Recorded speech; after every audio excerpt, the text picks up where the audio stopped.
Welcome to the GCN Racing News Show. Coming up this week, we round up the highlights of the many national road and time trial championships that took place over the last week. Who's going to be taking their national colours into the Tour de France and Giro Rosa? You'll find out soon. We also look at the 2,000-kilometre self-supported GBDuro event, the Grande Partenza of the 2020 Giro, and Valverde reveals when he'll finally hang up his wheels.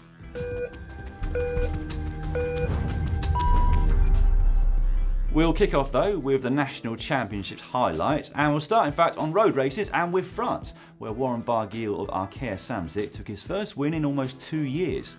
The 27-year-old formed part of a 7-man group that would contest the win, but knowing that he wouldn't be the fastest sprinter there, he attacked multiple times on the run into the finish line in La Haye-Foussière. However, he needn't have worried. After a late attack by Guillaume Martin was reeled in, Barguil proved to be the fastest finisher from his group. Believe it or not, that's only the 5th win of Barguil's career. The other 4 have come in the Vuelta or the Tour de France, so when he wins big, and it's good to see him back. On the team's website, he talked about his struggles over the last couple of seasons, to the point, in fact, that he even thought about quitting the sport altogether. He is hoping he has a good Tour de France this coming July. In the women's event there, it was yet more success for the cyclocross fraternity, as Jade Veal took the crown at the tender age of just 19. Veal was in fact racing as a junior last year, so that was an impressive ride to say the very least. Speaking of cyclocross, there was a little bit of an upset over in Belgium as Tim Merlier of Corendon Circus took the honours there. What made it even more surprising was the fact that Merlier only signed with that team to race on the road 2 weeks ago. In cyclocross, he rides for the Power Salzon Vastgoed Service Squad. In the Belgian women's road race, we had a surprise winner in the form of 23-year-old Jessie van den Bulk of Dolcini Van Eck Sport, who got to stand atop the podium with her 2-year-old son Fabian. How cool is that? The Spanish and Italian championships are always some of the most hotly contested. That's mainly down to the fact there are so many pros in both those countries. In the former, Movistar took charge of controlling the race, starting as they did with about 10 riders. The winning move, though, went on the climb of the Santuario de la Fuensanta, which featured on the 19-kilometre finishing circuit, which they completed 4 times. Luis Leon Sanchez, Alejandro Valverde and Jesus Herrada were the trio that went clear. The latter was dropped when Sanchez attacked in the closing 5 kilometres, at which point Valverde refused to work with him, sitting on Sanchez and then out-sprinting him to the line. Unfortunately, that does mean that we will not see the Spanish national champions jersey at the Tour de France, because Valverde, of course, will be wearing the rainbow bands as the current world champion. Hard, in fact, not to see him taking at least one stage win at the Tour with the way that he's going at the moment. The women's race was so hard that the first 8 riders all finished on their own. The best of them all was Lord Oyabida, also a Movistar, who reached the finish line just under half a minute clear of Irene Mendes. Meanwhile, in Italy, the course was a little too tough for reigning champion Elia Viviani to have a shot at defending his title. The finish laps included a climb to Strella, which is where Davide Formolo started to put the hurt on. He attacked with 60 kilometres still to go and pulled a small group clear then. Not happy with that though, he went again with still almost 40 kilometres remaining and ended up solo. It was a long old effort, particularly given the quality of the group behind and the fact that he never enjoyed a huge advantage, but he was strong. Very strong, and eventually took the gold medal by 27 seconds from a disappointed Sonny Colbrelli. The Italian Women's National Championships will take place at the end of July. Over here in Great Britain, I don't think there was a single rider or fan who was disappointed to see Ben Swift take the title and the jersey. Swift has had his fair share of injuries over his career, and at the start of this year, he had one of his worst ever crashes whilst out training in Tenerife with Geraint Thomas and ended up, in fact, in intensive care.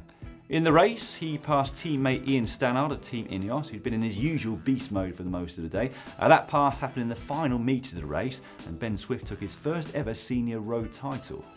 In the women's, it was the culmination of the perfect week for Alice Barnes. She'd already taken victory in the time trial the previous Thursday, and backed that up with a very strong and measured performance yesterday afternoon.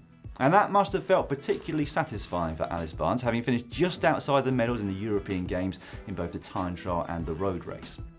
The winner of that road race last week in the European Games was Lorena Wiebes, and she continued her incredible season by winning the Dutch national title, once again getting the better of Marianne Vos. In the men's race there, Fabio Jakobsen won what was a reduced bunch sprint. The US Nationals were held in Knoxville, Tennessee, and the road races produced 2 very popular winners. Alex House of EF Education First has had his mind set on the Stars and Stripes jersey for years, and this year he finally got his hands on it. he got the better of local rider Stephen Bassett, who rides for the First Internet Bank team, in a thrilling finale where he looked to be out of the running on more than one occasion in the final 10 kilometres of the race. The women's race there in Tennessee was equally as enthralling. Ruth Winder of Trek Segafredo attacked with still more than 30 kilometres of the race remaining, just after her teammate Taylor Viles was caught. She was in turn herself caught by Lily Williams of Hagen's Berman Supermint, but the youngster wasn't able to keep up with Wiles, who persevered on alone. The window was far from guaranteed.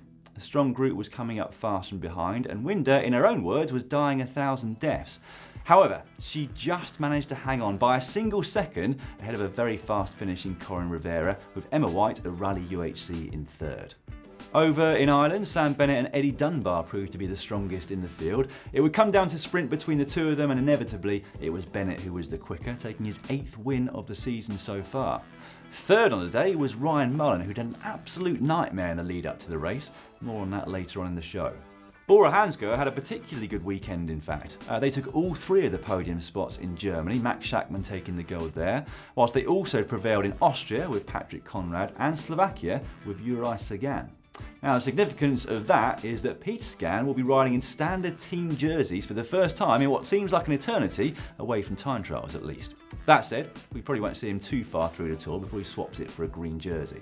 Other riders that will take their national championships jerseys into the Tour de France on Saturday include Alexei Lutsenko, who took back-to-back wins in Kazakhstan, Tom Schoens, who won in Latvia, Sebastian Reichenbach in Switzerland, and Michael Morko, who retained his Danish title. Bob Jungels will not be riding the Tour de France this year, but he took his 6th national title in Luxembourg, only by a minute this year though, rather than the quarter of an hour or so that he won it by last year. Other high-profile riders who will likely be taking their national colours to the Giro Rosa, which starts this Friday, include Lisa Brennauer, who took her 2nd elite title in Germany, former world champion Amelie Dideriksen in Denmark, and finally Christine Majerus, who took her umpteenth titles in Luxembourg in the road race and time trial. Speaking of which, we should move on to some of the key time trials now. Wout van Aert continued his run of impressive form this year by taking the Belgian title, beating Yves Lampaert, who'd won recently a time trial stage at the Tour de Suisse, and young Remco Evenepoel, who finished on 3rd step of the podium. Over in the USA, meanwhile, it was 21-year-old Ian Garrison who upset established pros such as Neilson Powless and Larry Warbash to take the Stars and Stripes jersey in the time trial. And what made it all the more special, in fact, was that just 1 week previous, he'd won the Under-23 title, making him the first male rider to hold both of those since Taylor Phinney. In the women's, it was a lady at the other end of her career who took the win. 44-year-old Amber Nabin took her 3rd straight title, 36 seconds clear of Chloe Dygert. Over here in the UK, Alex Dowsett took his 6th national time trial title, which equalled the record of Stuart Dangerfield. He was pushed very close though by John Archibald, a member of the Who Wattbike team who holds the Sea Level Pursuit world record and who also finished 3rd in the road race a few days later. Up in the Netherlands, world champion Ameet Van Pluton smashed the women's time trial there, putting over 1.5 minutes into her closest challenger, Ellen van Dijk, and averaging over 48 km/h in the process. And she did it all on one of the most bling-looking bikes you are ever likely to see. How cool does that look? The men's race there was won by Jos van Emden of Jumbo-Visma, a team who also had success in Germany with Tony Martin, who took his 9th national TT title despite an early mechanical problem. Lotta Lepisto won the Finnish National Time Trial Championships just 1 day before her 30th birthday, so a double reason to celebrate for her, whilst Kasper Asgreen's win in Denmark marked De Koning Quickstep's 50th National Elite title. Ryan Mullen, as mentioned before, managed to win the Irish Time Trial despite his nightmare experience leading up to it. UPS lost his road bike and KLM lost his time trial bike just a couple of days before. Not ideal, in fact, the day before you're supposed to be defending your title. Luckily, he did have his spare time trial bike, but he had to borrow a helmet, a Garmin mount, and a bottle and cage. Although it clearly didn't seem to affect him, he won the time trial by almost a minute from Eddie Dunbar. Filippo Ganna took over the mantle as Italian time trial champion from his teammate Gianni Moscon, who could only manage 5th on the day. Ganna was separated by just 1 second from 2nd placed Alberto Becciol, who'd also go on to place 3rd in the road race. Watch out for him at the Tour de France. Right, that is it for the National Championships roundup. I'm sorry we can't mention every single winner, but a very big well done to you all. A national title is a very big thing for every rider. Would love to have won myself, in fact, but I never quite made it. All eyes now, though, will turn to the Tour de France, which starts this coming Saturday in Brussels. The mind games have clearly already begun. Romain Bardet sneakily stole a Strava KOM from Richie Porte just last week. I did have a laugh at that tweet, I must admit. Even though I'm sure it was tongue-in-cheek, Richie was probably still a little bit upset to get that uh-oh email just before his biggest objective of the season. Many teams have now announced their squads for the biggest race of the year, and there was a surprise omission when Deakin Quickstep announced theirs. It didn't include Philippe Gilbert, winner this year, of course, of Paris-Roubaix. Now, it's fair to say that their lineup still looks formidable anyway. Viviani for the sprint, Enrico Mas for the GC, and Alaphilippe for just about everything else.